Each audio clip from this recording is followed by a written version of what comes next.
You won't believe what happened when a little girl set up a lemonade stand in her own driveway, and ended up facing a $500 fine from her HOA. This isn't just a story about a child's summer dream, it's a tale of power, absurdity, and the fight for fairness in suburban America. The sun was shining brightly on that warm Saturday morning when 9-year-old Emma decided to do something special. With her pigtail braids bouncing and a sparkle of excitement in her eyes, she grabbed an old wooden table from the garage, some colorful plastic cups, and a hand-painted sign that read, "Lemonade, 50 cents." She had been saving up for months to buy a new bike, and this seemed like the perfect way to make her dream come true. Her parents, Sarah and Mark, were busy inside the house catching up on chores but couldn't help smiling as they watched their daughter set up shop in the driveway. It felt nostalgic, like something out of their own childhoods. They even helped her squeeze fresh lemons and mix the sweet, tangy drink that would soon become the talk of the neighborhood. Within an hour, Emma's lemonade stand was bustling with activity. Kids riding bikes stopped by for a quick refreshment, neighbors walking their dogs paused to chat, and even a few passing joggers grabbed a cup to cool down. Everyone loved the idea of a kid running her own business right there in the driveway. It wasn't just about the lemonade, it was about community spirit, creativity, and teaching children the value of hard work. But not everyone saw it that way. At exactly 2:37 p.m., a black sedan pulled up to the curb in front of Emma's house. Out stepped Mr. Harold Jenkins, the president of the Willow Creek Homeowners Association, a man known for his strict adherence to rules and regulations. Clutching a clipboard and wearing sunglasses that reflected the midday sun, he marched over to the lemonade stand with an air of authority. "Excuse me," he said sternly, addressing Sarah, who had come outside to check on Emma. "I need to inform you that operating a commercial enterprise in a residential zone is strictly prohibited under Article 7, Section 4 of the Willow Creek HOA Guidelines." Sarah blinked in disbelief. "What? It's just a lemonade stand. She's 9 years old." Mr. Jenkins adjusted his glasses and flipped through the pages of his clipboard. "Be that as it may, any form of business activity conducted within the premises of a homeowner's property requires prior approval from the board. Additionally, signage must comply with our aesthetic standards." He gestured toward the hand-painted sign, which featured bright yellow letters and a smiley face. Emma, overhearing the conversation, looked up at her mom with wide, confused eyes. "Mommy, am I in trouble?" Sarah knelt down beside her daughter and gave her a reassuring hug. "No, sweetheart. You didn't do anything wrong." Turning back to Mr. Jenkins, she added, "Look, this is just a fun project for my daughter. Surely, you can let this slide." But Mr. Jenkins wasn't budging. "I'm sorry, Mrs. Thompson, but rules are rules. If you continue to operate this establishment without proper authorization, the HOA will have no choice but to issue a fine of $500. The words hit Sarah like a punch to the gut. How could someone take such a harmless act and turn it into a legal matter? She wanted to argue, to scream, to tell him how ridiculous this whole situation was, but instead, she took a deep breath and nodded. "Fine. We'll shut it down." As Mr. Jenkins walked back to his car, Emma's face fell. Tears welled up in her eyes as she looked at the empty cups scattered across the table. "Does this mean I can't sell lemonade anymore?" she asked softly. Sarah hugged her tightly. "Don't worry, honey. We'll figure something out." Little did they know, this moment would spark a chain reaction that would bring their quiet suburban neighborhood to national attention, and ignite a movement far bigger than a simple lemonade stand. It wasn't just about lemonade anymore, it was about standing up for what was right. But as the Thompsons began to push back against the HOA, they quickly realized that taking on an entire homeowners association wouldn't be easy. That evening, the house was unusually quiet. Emma sat at the kitchen table, her chin resting on her hands as she stared blankly at the unfinished math homework in front of her. Normally full of energy and laughter, she seemed lost in thought. Sarah couldn't bear to see her daughter so defeated. She pulled out a chair and sat beside her. "Hey, sweetie," Sarah said gently, brushing a strand of hair away from Emma's face. "You know, sometimes life throws us curveballs. But that doesn't mean we give up." Emma looked up, her big brown eyes filled with confusion. "But why does Mr. Jenkins hate my lemonade stand? I wasn't hurting anyone." Sarah sighed. How could she explain to a 9-year-old that some people cared more about rules than kindness? "He doesn't hate your lemonade stand, honey. He just, well, he thinks there are certain rules everyone has to follow, even if those rules don't always make sense." "But it's my driveway," Emma exclaimed, her voice rising with frustration. "We live here. Why can't I do what I want?" Her words struck a chord with Sarah. For years, she and Mark had tried to keep their heads down and avoid conflict with the HOA. They paid their dues, followed the guidelines, even the silly ones, and kept their yard immaculate to avoid fines. But this time felt different. This wasn't about them, it was about their child, who had done nothing wrong but dream big. Mark walked into the kitchen just then, holding his phone. His expression was grim. "You're not going to believe this," he said, handing the device to Sarah. On the screen was an email from the HOA, a formal notice confirming the $500 fine for operating an unauthorized business on residential property. Sarah clenched her jaw. "This is insane. We're not paying this." "What happens if we don't?" Mark asked, sitting down across from her. "They'll probably slap another fine on top of it," Sarah replied. "And maybe even threaten legal action. But I refuse to let them bully us over something so petty." Emma perked up slightly. "So, does that mean I can still sell lemonade?" Sarah hesitated. She wanted to say yes, to tell her daughter that everything would be okay. But deep down, she knew they were walking into a battle they might not win, at least not without a fight. Still, she forced a smile. "Let's figure out a way to make it work, okay?" The next morning, Sarah decided to take matters into her own hands. She drafted a polite but firm letter to the HOA board, explaining the situation and requesting leniency. In it, she highlighted the absurdity of fining a child for running a lemonade stand and emphasized the importance of fostering entrepreneurship and community spirit. She ended the letter by asking for a meeting to discuss the matter further. When no response came after several days, Sarah grew increasingly frustrated. Meanwhile, word of the incident began to spread around the neighborhood. Neighbors stopped by to express their support, many sharing stories of their own run-ins with the HOA. One woman recounted how she'd been fined for planting flowers that didn't match the approved palette. Another mentioned being reprimanded for leaving a welcome mat outside her door. "It's ridiculous," one neighbor said during an impromptu gathering in the Thompsons' backyard. "They treat us like kids instead of adults. It's our homes, for crying out loud." The conversation sparked an idea in Sarah's mind. If enough people rallied behind them, maybe they could put pressure on the HOA to reverse the fine, or better yet, change the outdated rules altogether. With renewed determination, Sarah created a private Facebook group called Willow Creek Residents United. Within hours, dozens of neighbors joined, eager to share their grievances and brainstorm solutions. Some suggested organizing a protest, others proposed filing a formal complaint with the state housing authority. The group became a virtual war room, buzzing with ideas and strategies. Meanwhile, Emma remained determined to keep her lemonade stand alive. With her parents' blessing, she set up again the following weekend, but this time, she added a new sign next to her original one: "Support small businesses, stand up to unfair rules." Passers-by couldn't help but smile as they bought cup after cup of lemonade, snapping photos to post online. One of those photos made its way to a local news station. A reporter named Lisa Carter reached out to Sarah, asking for an interview. At first, Sarah hesitated. She didn't want to draw too much attention to their family. But Mark convinced her that this could be their chance to shine a light on the issue. "This isn't just about us anymore," he said. "If we can get people talking, maybe we can create real change." Reluctantly, Sarah agreed. The next day, Lisa arrived at their home, camera crew in tow. As Emma poured lemonade for the crew, Sarah spoke passionately about the need for balance between regulation and freedom. "We're not asking for chaos," she told Lisa. "We're asking for common sense. Is it really worth punishing a child for trying to learn valuable life skills? Where do we draw the line?"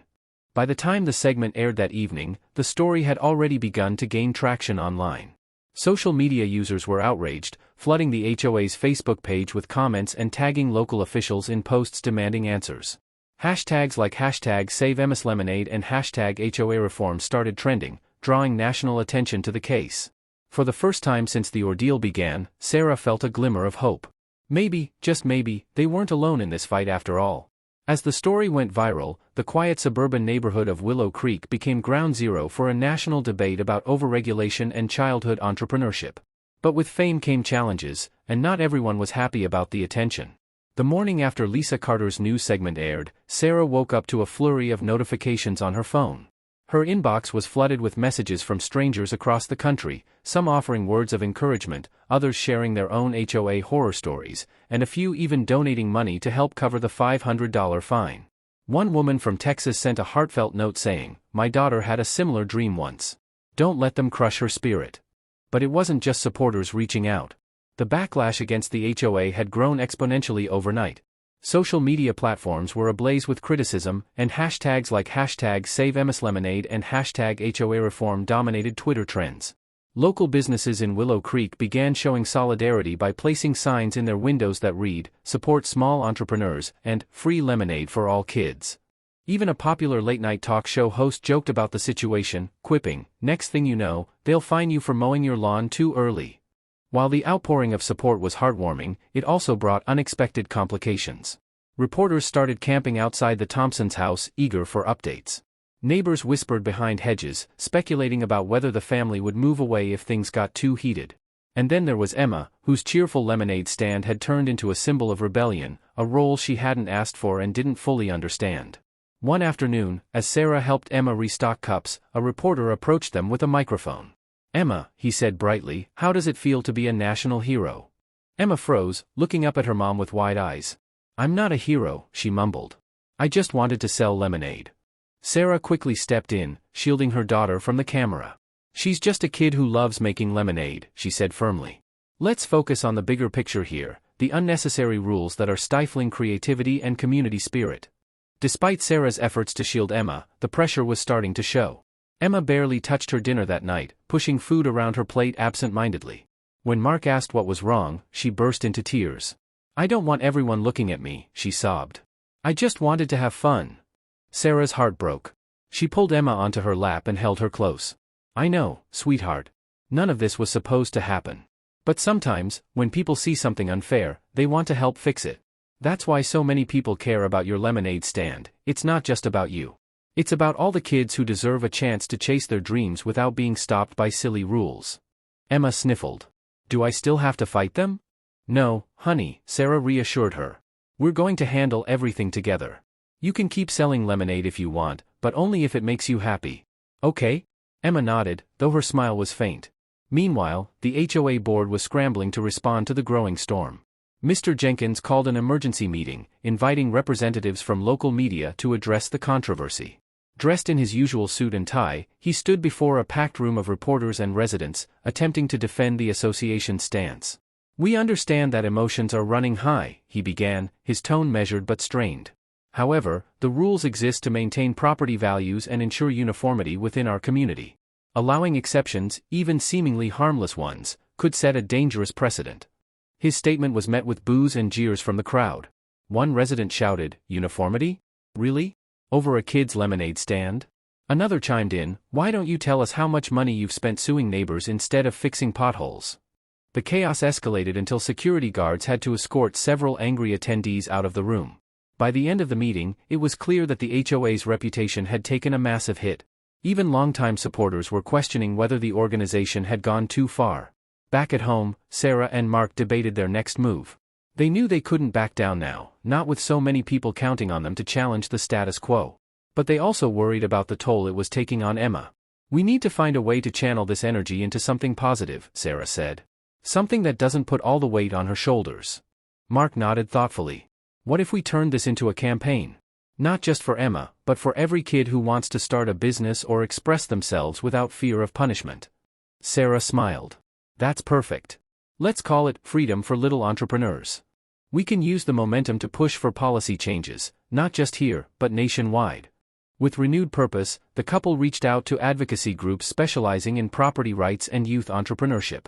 Together, they drafted a petition calling for reforms to HOA regulations, emphasizing the importance of fostering creativity and independence among children. Within days, the petition garnered tens of thousands of signatures, drawing support from parents, teachers, and lawmakers alike. As the movement gained traction, Emma slowly began to regain her confidence. Encouraged by her parents, she started documenting her journey on social media, posting videos of herself making lemonade and thanking supporters for their kindness. Her natural charm and authenticity won over hearts everywhere, turning her into a reluctant but beloved figurehead for the cause. Still, the battle was far from over. The HOA remained silent, refusing to budge on the fine or reconsider its policies. Behind closed doors, rumors swirled that they were preparing to take legal action against the Thompsons if the lemonade stand continued operating. For Sarah and Mark, the stakes had never been higher, but neither had their resolve. "This isn't just about lemonade anymore," Sarah told Mark one evening as they sat on the porch watching Emma play in the yard. "It's about teaching her, and everyone else, that standing up for what's right is always worth it." Mark nodded, squeezing her hand. "No matter what happens, we've already made a difference. The fight against the HOA had reached its boiling point, but sometimes, the smallest voices can create the biggest waves. For Emma and her family, this was more than just a victory, it was proof that standing up for what's right could spark meaningful change. The tension in Willow Creek had reached a fever pitch. The HOA's refusal to back down, coupled with the growing public outcry, had turned the neighborhood into a battleground.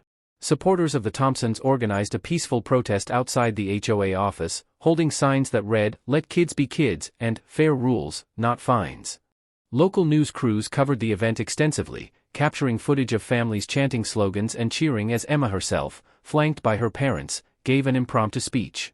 "I didn't mean to start a big fight," Emma said shyly into the microphone, her voice trembling but determined. "I just wanted to make lemonade and maybe save up for a bike.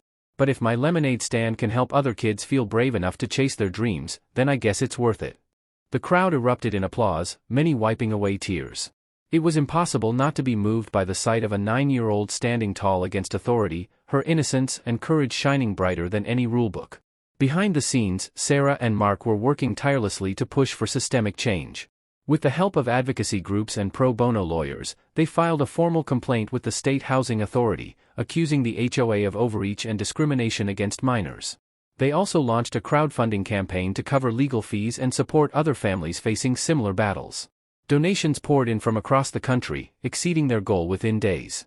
Faced with mounting pressure, the HOA finally broke its silence.